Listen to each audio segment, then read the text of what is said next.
아마도 오늘 본문의 말씀을 보시면서 언젠가 들었던 본문이거나 혹은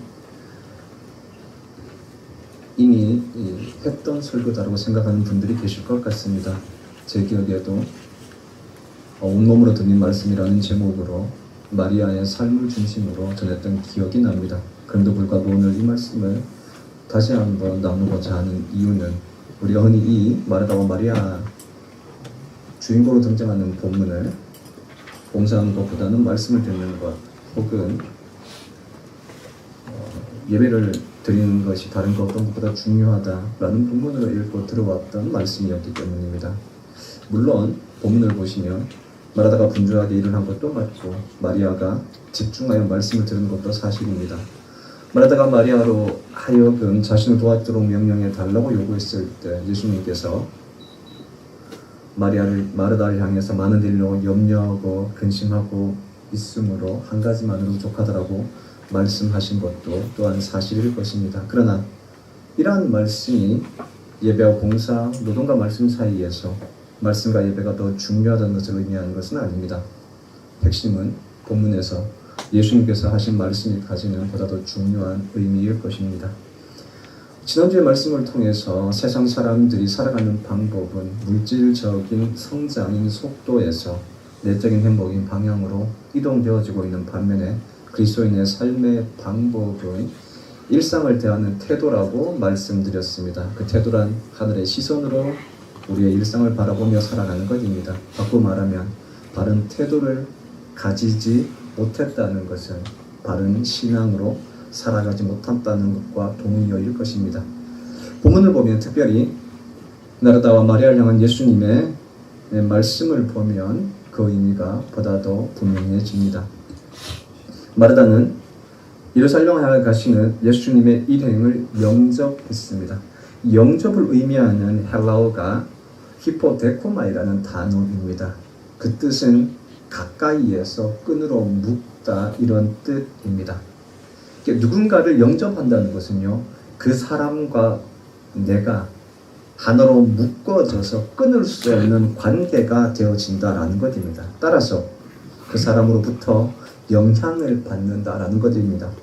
예수님을 영접했다라고 하는 것은요, 예수님과 하나가 되어서 예수님을 통해서 새로운 사람이 된다라는 것을 의미합니다. 때문에 영접이라는 단어가 믿는다라는 단어와 동의어 바로 그것이 되어집니다. 믿음은 이렇게 시작되어져서 예수님으로부터 영향을 받아서 새로운 삶을 만듭니다. 따라서 믿음 역시도 우리의 삶을 살아가는 태도를 형성한다라고 할 수 있습니다. 그렇다면 마르다와 마리아는 이미 예수님을 믿는 사람으로서 예수님을 영접했다고 할 수 있고 또 이 두 사람에 대한 예수님의 말씀은 그렇다면요, 두 사람의 신앙에 대한 혹은 삶의 태도에 대한 그러한 말씀이라고 할 수 있습니다. 예수님은 12명의 제자들과 함께 갈릴리 최북단 가이사라 필립보에서 예루살렘으로 긴 여행을 하셨습니다. 가이사라에서 예루살렘까지의 거리는요 약 100km 정도입니다. 걸어서 이동하기에는 멀고 긴 여정이었습니다. 마르다는 긴 여행에 지치고 피곤한 예수님을 집으로 영접했습니다. 마르다라는 말의 뜻은요, 집주인 혹은 가장 이런 뜻입니다. 마르다는 아마도 과부로서 그 집의 가장인 동시에 맞이였을 것입니다. 마르다는 가장으로서 예수님의 일행을 맞이했습니다. 그리고 그 예수님의 일행을 대접하기 위해서 여러 가지의 준비를 했습니다. 본문이 준비라고 기록하고 있는 것을요, 헬라어로 보시면 디아코니아라는 단어를 씁니다. 단순하게 어떠한 노동이나 일이 아니라 신앙인의 봉사의 행위, 바로 그 디아코니아입니다. 마르다는 예수님을 믿는 사람으로서 많은 봉사를 하는 여성이었습니다. 그럼에도 불구하고 마르다는 예수님께 네가 많은 일로 염려하고 근심하나 몇 가지만 하든지 혹은 한 가지만이라도 족하니라 라는 말씀을 듣게 되어집니다. 이 말씀은 칭찬을 하기보다는 야단이라고 보아야 합니다. 마르다는 많은 봉사에도 불구하고 야단을 맞고 있습니다. 본문은 마르다 이러한 평가를 받은 이유를요, 분주함, 바로 여기에서 찾고 있습니다. 많은 일로 인해서 분주했다는 것입니다. 분주함을 뜻하는 헬라어가요, 페리스파우라는 단어입니다. 이 단어는요, 곁에서라는 전치사와 끌어당기다라는 동사가 합쳐진 단어입니다. 마음이 분주하다라는 말은요, 어떤 일을 하고 있는데 자꾸만 다른 일이 마음을 당겨서 하나님 일에 집중할 수 없는 상태, 바로 이 상태를 분주함이라고 합니다. 예수님을 맞이한 마르다는 예수님을 잘 섬기기 위해서 여러 가지 음식을 준비하여 또 집안을 잘 정리하기 위하여 여러 준비를 하고 있었습니다. 그런데 문제는 도무지 진도가 나가지 않는다는 것이었습니다. 자신의 일을 도와주지 않는, 그리고 예수님의 말씀을 듣고 있는 동생 마리아 때문이었다고 생각되어졌습니다. 마리아는 같은 여자임에도 불구하고 또 예수님께서 집에 오셨음에도 불구하고 함께 일을 하기는커녕 예수님 앞에 앉아서 오로지 말씀을 듣고 있었습니다. 누군가는 음식을 준비해야 되었습니다. 마르다는 가장으로서 일을 했습니다. 그러나 음식을 준비하려고 하니 정리되어지지 않은 집안이 보였고, 집안 정리를 하려고 하니 시험하실 예수님 일행이 걱정되어졌습니다. 이러한 일들에 마음이 쓰이다 보니 청소도 음식도 진도가 나가지 않았습니다. 이러한 상태를 페리스파워, 즉 여러 가지 일로 인해서 마음이 쓰여서 집중할 수 없는 상태인 분주함이라고 합니다. 더 이상 참지 못한 마르다는 예수님을 향해 동생 마리아에게 자신을 도와 집안일을 함께 해 달라고 말씀해 주실 것을 요청했습니다. 그러나 예수님은 그런 마르다를 향해서 좀 전에 읽어드렸던 말씀처럼 네가 많은 일로 염려하고 근심하나 몇 가지만 하든지 혹은 그 한 가지만이라도 족하다라고 말씀하셨습니다. 예수님은 마르다의 부탁을 거부하신 것입니다. 예수님이 거절한 이유는요, 마리아의 일, 즉 말씀을 듣는 일이 더 중요해서이거나 혹은 마르다의 봉사가 덜 중요해서가 아닙니다. 마르다의 태도 때문이었습니다. 예수님은 마르다의 상태를요, 염려와 근심, 이렇게 두 단어를 통해서 설명하십니다. 염려를 의미하는 헬라어가 메린나우 아닙니까? 이 단어는 나뉘어지다라는 동사 메리조에서 파생되어졌습니다. 염려란 마음이 나뉘어져 있는 상태입니다. 원래 인간의 마음은 하나입니다. 또 어떠한 일에 대해서 하나의 마음을 가지고 있습니다. 그런데 무슨 이유에서인지 이 마음이 여러 가지의 상태로 나뉘어져 버렸습니다. 마르다는 일과 말씀을 듣는 것, 일 중에서도 먼저 해야 될 일과 나중에 해야 될 일, 또 말씀을 듣고 있는 마리아를 향한 애정과 자신만 생각하는 듯한 태도에 대한 미움, 이러한 생각이 복잡하게 그의 마음을 나누고 있었습니다. 말씀을 들을지 요리를 준비할지 선택해야 하는 순간 마르다는 이를 선택했습니다. 그럼에도 불구하고 요리를 하다가 정리를 하다가 빗자루를 잡았다 주걱을 잡았다가 이러기를 반복하고 있었습니다. 그러다가 말씀을 듣고 있는 마리아를 보면 화가 나서 주체하지 못하고 있습니다. 바로 이러한 상태가 소위 나뉘어진 마음의 상태, 염려라고 할 수 있습니다. 이 근심을 의미한 헬라어가요, 튠바조라는 단어입니다. 이 단어는요, 방해하다라는 단어에서 파생되어졌습니다. 근심이란 어떠한 일이 다른 무엇인가에 의해서 방해받고 있는 상태를 의미합니다. 그것은 외부적인 요인일 수도 있고 또 내부적인 요인일 수도 있습니다. 마르다는 많은 일이라는 외부적인 요소와 마리아라는 내부적인 요소, 이 두 가지로 인해서 한 가지 일에 집중하는 것에 방해를 받고 있습니다. 이것이 마르다가 가진 근심거리였습니다.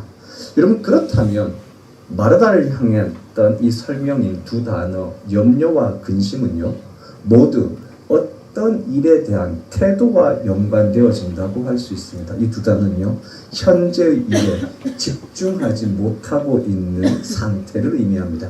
마르다는 지금 자신이 하고 있는 일에 온전하게 집중하지 못하고 있습니다. 더군다나 그 원인을 자신이 아니라 많은 일과 동생에서 찾고 있습니다. 예수님은 마르다 이러한 태도를 책망하고 계신 것입니다. 예수님께서 이어서 하신 말씀을 보면요, 보다 더 분명해집니다. 예수님은 마르다를 향해서 염려와 근심으로 인해 집중하지 못하는 태도를 책망하시고 난 다음에 몇 가지만 하든지 혹은 한 가지만이라도 좋다라고 말씀하셨습니다. 여러분, 그런데 신약 성경은 헬라어로 쓰여져 있지 않습니까? 그리고 헬라어 성경을 보시면 본문에서 몇 가지만이라는 표현이 없습니다. 헬라어 성경에는요, 에노스, 에스틴, 크레이아 이렇게 기록되어져 있습니다. 직역하면요, 한 가지만이면 충분하다 이런 말입니다. 예수님은 마르다를 향해서 한 가지만으로 충분하다 이렇게 말씀하셨다는 것입니다. 예수님은 마르다가 말씀을 듣지 않고 일을 하고 있어서 야단치신 것이 아닙니다. 자신이 봉사의 일을 선택했음에도 불구하고 그 일에 완전하게 집중하지 못하고 있기 때문에 책망하신 것입니다. 마르다의 태도가 문제였던 것입니다.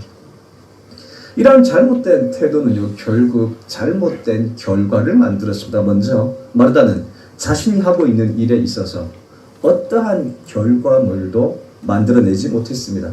마르다는 많은 일을 했습니다. 아마도 우리가 말씀드렸던 것처럼 가정일이지 않겠습니까? 그러나 분주하게 움직일 뿐 그 어떤 결과물도 만들어내지 못했습니다. 여러분, 우리는 소위 멀티 혹은 멀티플레이라고 하는 것이 시대의 미덕처럼 보여지는 시대에 살고 있습니다. 다양한 재능을 가지고 한 번에 여러 가지 일을 하는 사람들은 말입니다. 예를 든다면 TV를 보면서 핸드폰을 만지고 공부를 하는 학생, 이런 학생들 말입니다. 여러분, 그러나 다양한 것을 하는 것이 중요한 것이 아니라 한 가지 일이라도 결과를 만들어내는 것이 중요합니다. 여러 가지 일을 잘하는 제너럴리스트가 아니라 한 가지 일을 결과물을 만들어낼 수 있는 스페셜리스트, 바로 이러한 사람이 필요하다고 하는 것입니다.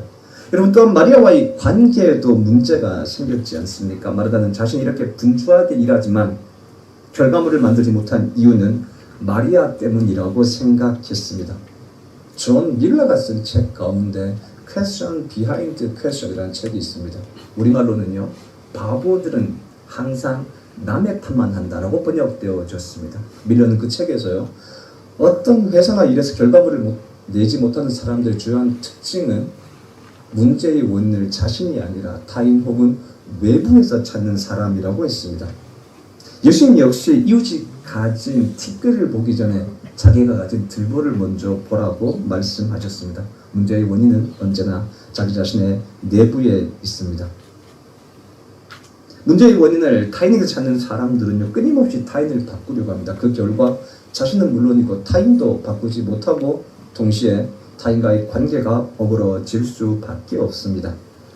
마르다 역시 문제의 원인을 끊임없이 자신이 아니라 타인에게서 찾고 있습니다. 때문에 많은 봉사에도 불구하고 결과를 만들어내지 못하고 있고 그 결과 예수님으로부터도 책망을 받고 있는 것입니다. 여러분, 이것이 잘못된 태도가 만들어내는 결과입니다. 잘못된 태도를 가진 사람은요, 결과도 관계도 신앙도 위태로워지거나 잃어버릴 수밖에 없습니다. 마르다가 바로 그러한 사람의 전형을 보여주고 있습니다. 마르다가 염려와 근심으로 인해서 예수님께 책망을 받고 있는 반면 마리아는 칭찬을 받고 있습니다. 여러분, 그런데 본문에서요, 마리아는 매우 독특하고 재미있는 사람으로 기록되어져 있습니다. 본문을 가만히 읽어보시면 혹은 우리가 교독했던 말씀을 다시금 기억해 보시면요, 본문에서 마리아는요, 단 한마디도 하고 있지 않아요. 마리아가 예수님에 대해서 혹은 언니에 대해서 어떠한 말도 하고 있지 않다는 거예요. 다만 마리아를 표현하고 있는 단어는 한 단어입니다. 주님의 발치에서 말씀을 듣고 있었다라는 것입니다. 어떠한 설명도 없이, 어떠한 말도 없이요, 이 한 단어만으로 마리아를 설명해주고 있다라고 하는 것입니다. 그럼에도 불구하고 이 여인이 예수님으로부터 칭찬을 받고 있다고 하는 것이죠. 여러분, 여기에서 마리아를 설명하는 단어 듣다라는 단어, 헬라어로 아쿠아라는 단어거든요. 이에 상는 히브리어 단어가 쉐마라는 단어입니다. 듣다라는 단어이죠. 쉐마는요, 단순히 듣는 것을 넘어서서 말씀을 주의 깊게 듣고 가슴 깊이 새겨서 믿음으로 살아가는 상태를 의미합니다. 더군다나 이 단어는, 이 아쿠아라는 단어가 쓰인 이 문법을 보시면요, 미완료형, 완성되어지지 않은 상태, 더 스프로 설명하면요, 현재의 진행적인 의미를 가지고 있어요. 그러니까 마리아는 단순하게 일하기 싫어서나 봉사하기 싫어서 잔머리로 말씀을 택하는 것을 선택했다거나 혹은 일회적으로 말씀을 잘 듣는 것이 아니었습니다. 마리아는요, 언제나 계속해서 지금도 말씀을 잘 듣고 있는 현재 진행형의 지금의 삶을 살고 있는 사람이라고 하는 것입니다. 예수님은 이런 마리아를 향해서요, 좋은 편을 택하였으니 빼앗기지 아니하리라 라고 말씀하셨습니다. 말씀을 듣는 것을 선택하는 것은 단순히 마리아의 결정이었습니다. 여러분, 선택하다는 의미의 헬라어가 매우 재미있습니다. 에크레고마이라는 단어를 쓰거든요. 이 에크라는 단어가 들어가면요, 분리, 몸으로부터를 의미합니다. 레고라는 단어가 말하다 이런 뜻이거든요. 그리고 이 레고라는 단어의 명사형이 로고스입니다. 우리가 어떤 것을 선택할 때에는 주로 내가 생각했고 그 생각이 말로 나왔던 것들 가운데 하나를 선택합니다.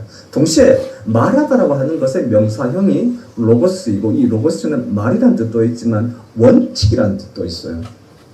우리의 선택은 반드시 나름대로 어떤 기준이나 원칙을 통해서 그 가운데 하나를 선택한다라고 하는 것입니다. 여러분, 우리의 삶이 선택의 연속이라면 그 선택이란 어떤 것을 선택한 우리의 태도에 대한 다른 표현이라고 할 수 있을 것입니다.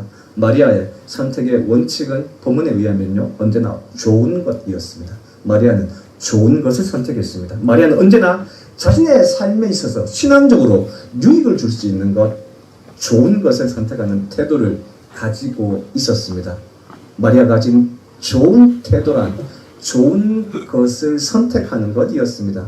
마리아가 좋은 것을 선택하기 위해서는요, 적어도 두 가지를 극복했습니다. 하나는요, 사회적인 기준이나 경계였습니다. 마리아라는 이름의 원래 히브리어는요, 미리암이에요. 미리암. 모세의 누이 미리암 있지 않습니까? 이 미리암의 헬라어적인 표현이 바로 마리아입니다. 그리고 이 미리암이란 말은요, 마라라는 단어에서 왔어요. 저항하다, 거부하다입니다. 그래서 마리아란 말은요, 저항과 거부, 이러한 뜻을 가지고 있습니다. 마리아는요, 잘못된 현실에 저항하며 거부하는 성격과 기질을 가진 여성이었다고 할 수 있습니다. 이러한 기질은요, 전형적인 둘째들 혹은 막내들의 특징 아닙니까? 이 성격과 개인차라는 논문이 있습니다. 그 논문에 의하면요, 이렇게 기록되어져 있습니다. 마지들은 책임감이 강하고 기존의 관습을 따르려고 하는 그러한 성향이 있다는 거예요. K 자매들 있으시죠?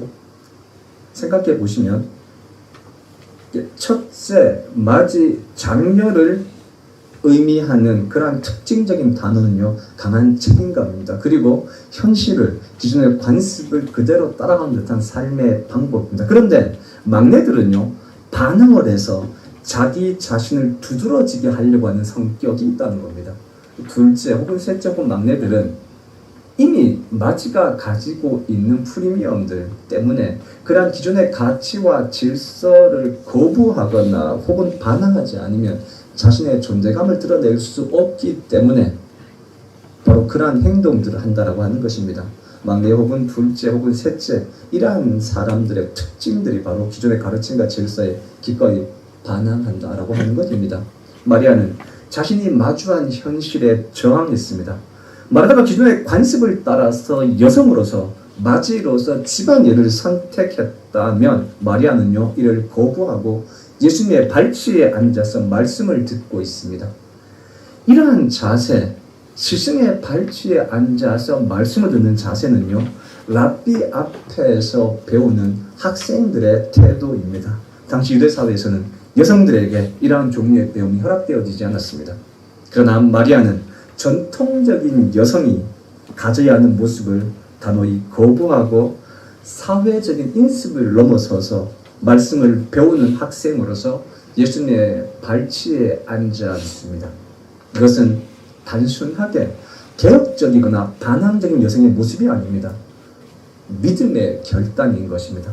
여러분, 복음이라고 하는 것, 믿음이라고 하는 것은요, 왜곡되어진 현실을 바꾸는 힘입니다. 여성 역시 하나님의 형상으로 창조되어진 하나님의 자녀입니다. 그러나 유대 사회에서 그리고 로마 사회에서도 한 인격체로서 대우받지 못했습니다. 그러나 예수님은 여성도 어린아이도 심지어 환자들까지도 동일한 하나님의 자녀로 받아주셨습니다. 복음이란 유대인이나 이방인, 종이나 자유인, 남자나 여자에게 차별 없이 주어지는 하나님의 의, 바로 그것이기 때문입니다. 마리아는 그녀를 둘러싸고 있던 왜곡되어진 현실을 복음의 능력으로 넘어서고 있습니다. 또 다른 요인은요, 심리적인 요인이라고 할 수 있습니다.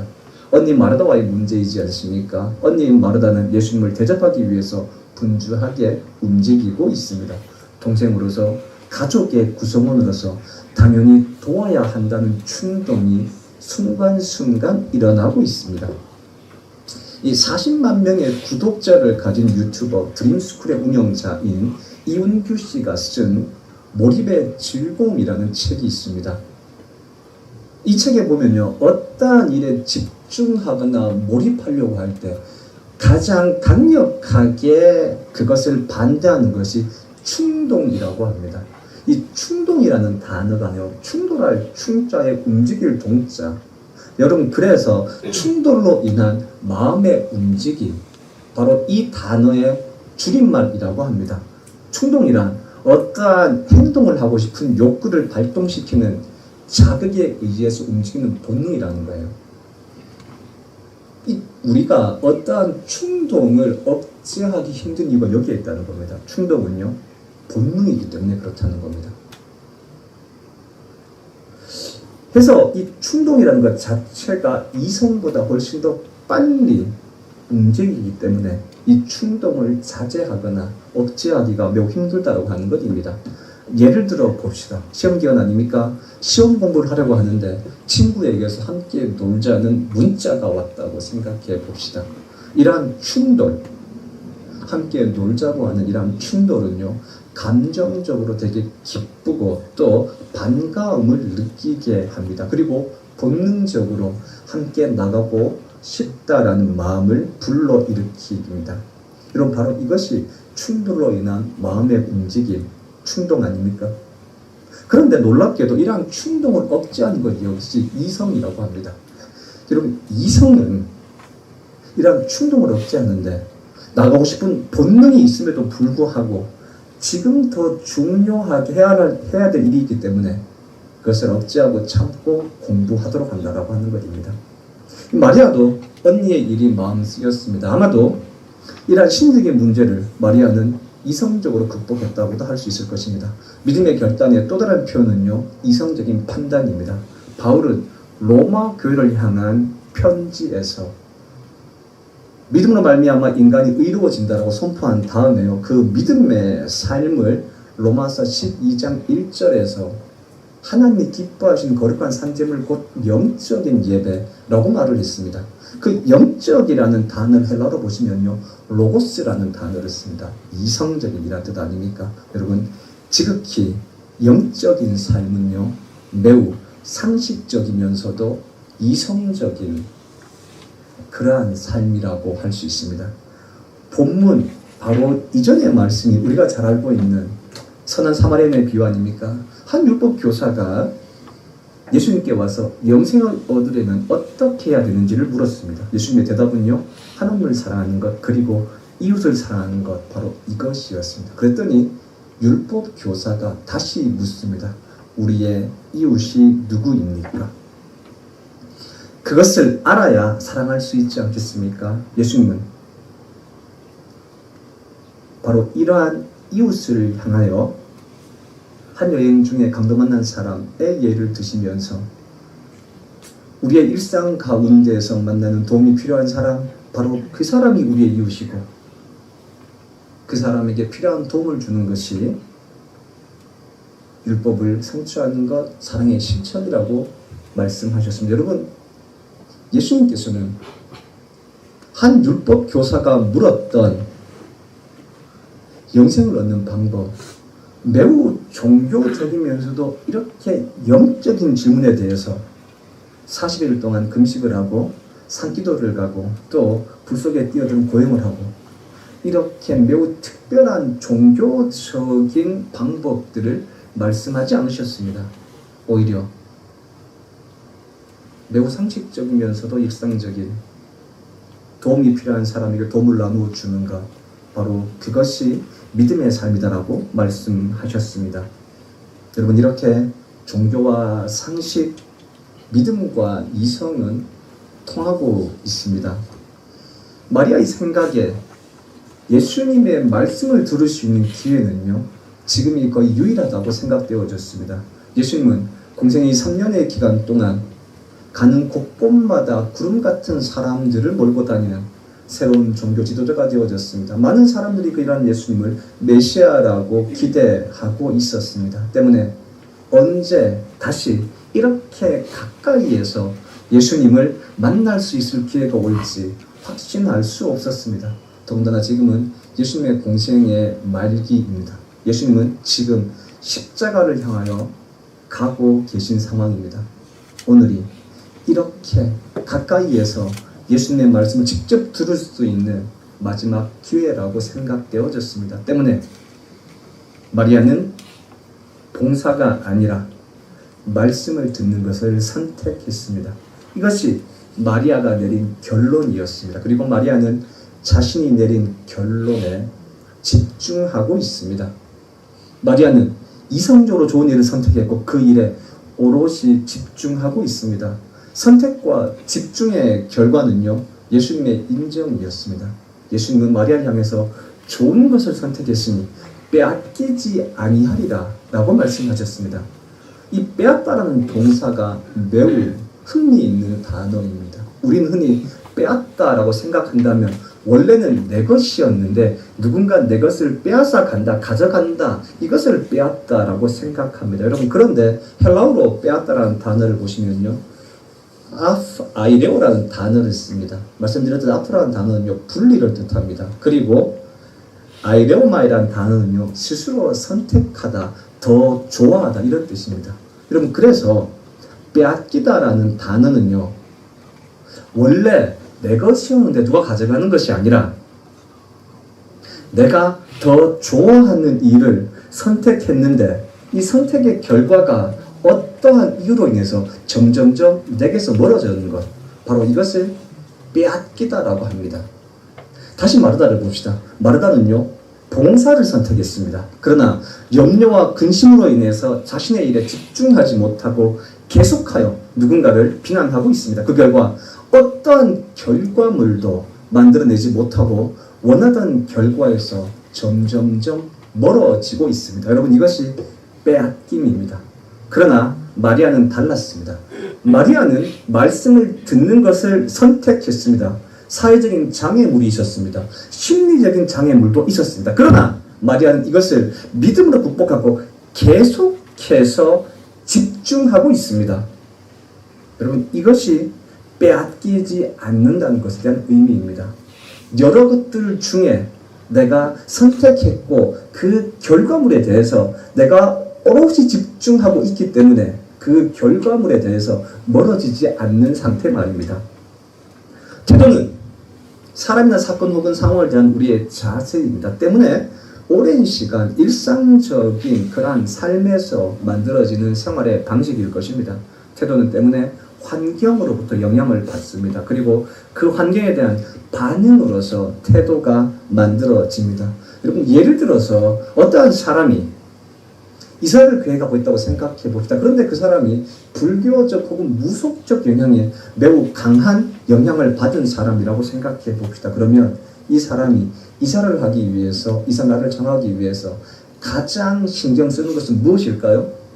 손 없는 나를 택한 것일 것입니다. 여러분, 이것이 태도입니다. 여기서 말하는 손은요, 손님이 아닙니다. 여기서 말하는 손은요, 사람의 활동을 방해하고 사람에게 해코지한 악기 혹은 악신을 뜻합니다. 때문에 손 없는 날이란 나쁜 귀신이 돌아다니지 않아서 인간에게 해를 끼치지 않는 그러한 길한 날을 의미합니다. 여러분, 그러나 그리스도인들에게 길한 날이란 주일만 아니면 됩니다. 이것이 어떠한 상황과 이를 대하는 사람의 태도입니다.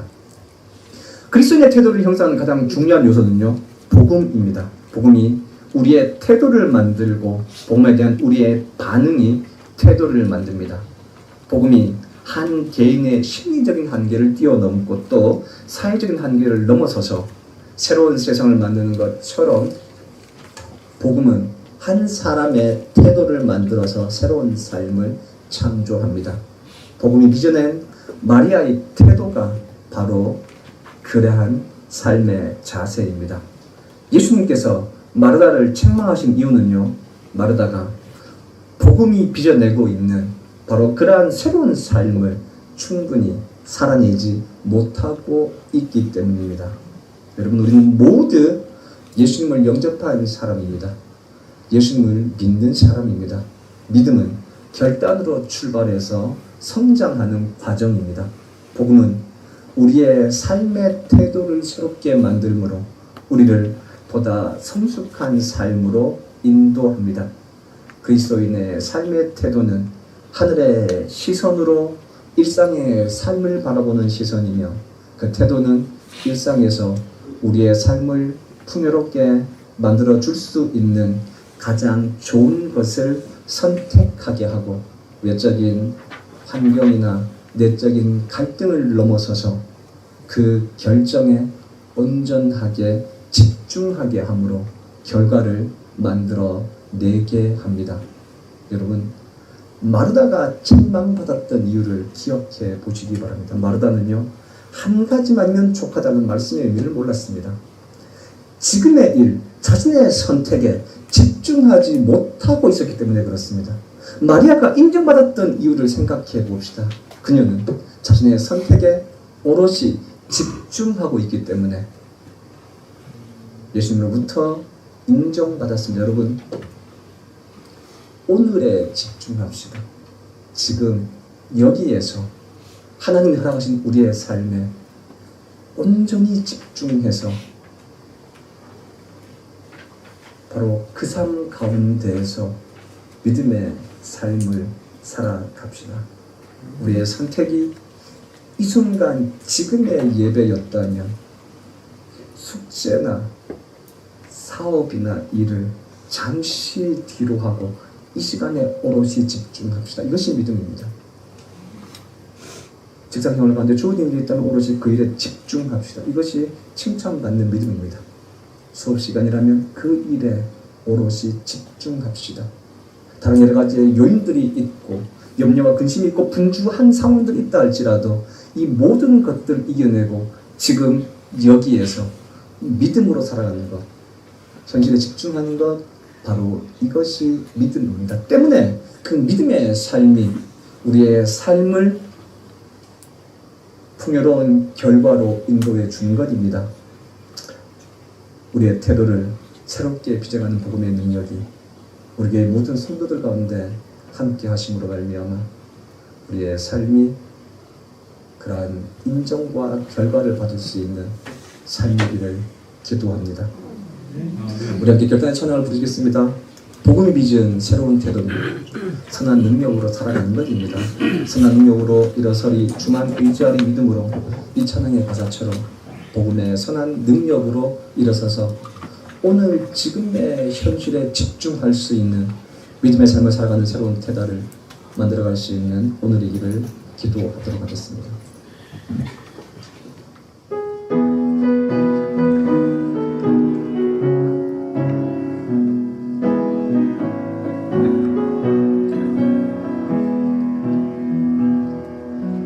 선한 능력으로 안으시네 그 크신 팔로 날 붙드시네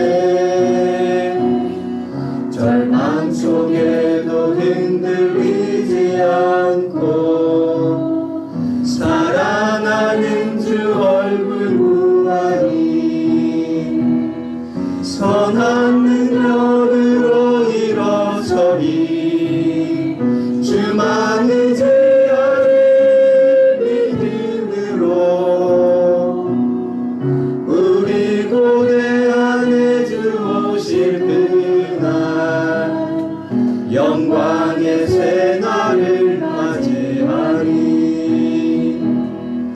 이전의 괴로운 날 애워싸고 고난의 길을 걷는다 해도 주님께 모두 맡긴 우리 영혼 끝내 승리의 날을 맞으리. 선한 능력으로 일어서리. 주만을 지어리. 믿음으로 우리 고대 안에 주 오실 그날 영광의 그날을 맞이하리.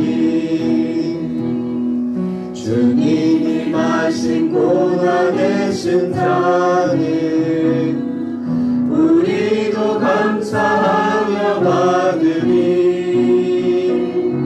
주님의 검은 고난 채워가며 예수와 모든 위에 살리라. 선한 능력으로 일어서리. 주만을 제하리. 믿음으로 우리 고대 안에 주 오실 그날 승리의 새날을 맞이. 선한 능력으로 일어서리. 선한 능력으로 일어서리. 주만을 제하리. 믿음으로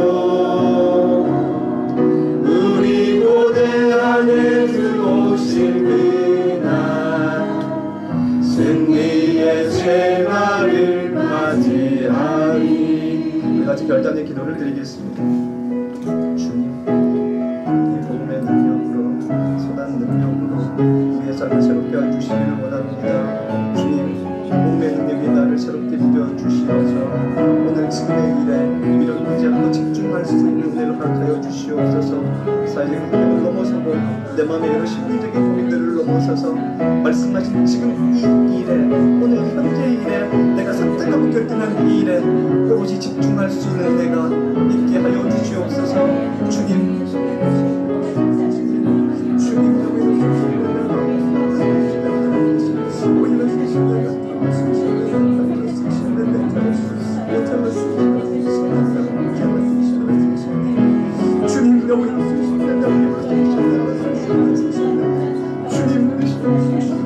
오늘을 살게 하여 주시옵소서. 현재를 살게 하여 주시옵소서. 지금을 살게 하여 주시옵소서. 오로지 지금 여기에서 하나님의 인재를 경험하며 말씀 앞에 결단하며 지금을 살게 하여 주시옵소서. 어제 미련했던 우리의 모습을 용서하여 주시고 현재 미련한 내 모습을 용서하여 주시고 미래를 염려하는 내 모습을 용서하여 주시고 하나님 오롯이 지금 여기에서 하나님의 주신 말씀 앞에 결단 앞에 집중할 수 있는 삶을 하여 주시옵소서. 주님 너무 이루소서.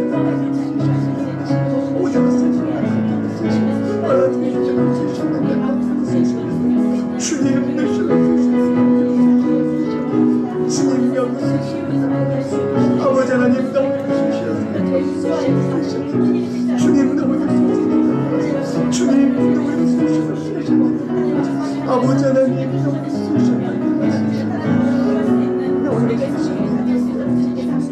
아버지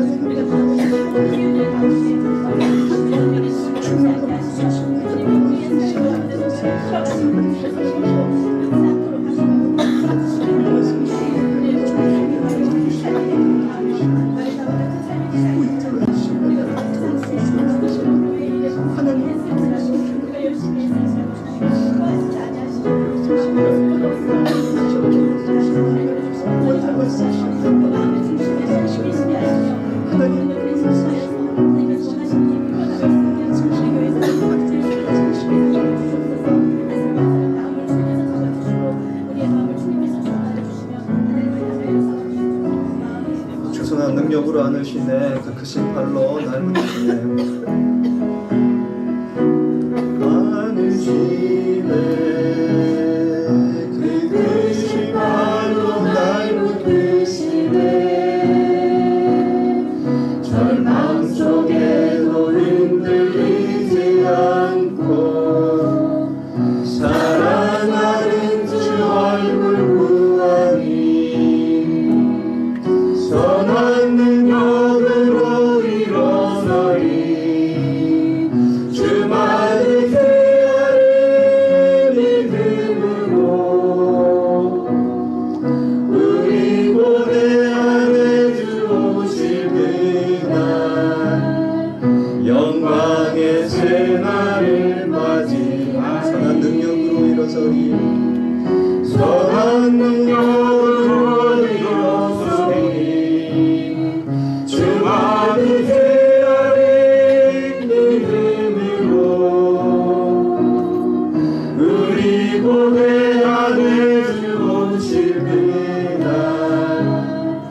불안과 염려, 근심 가운데 있던 우리의 삶을 돌아봅니다.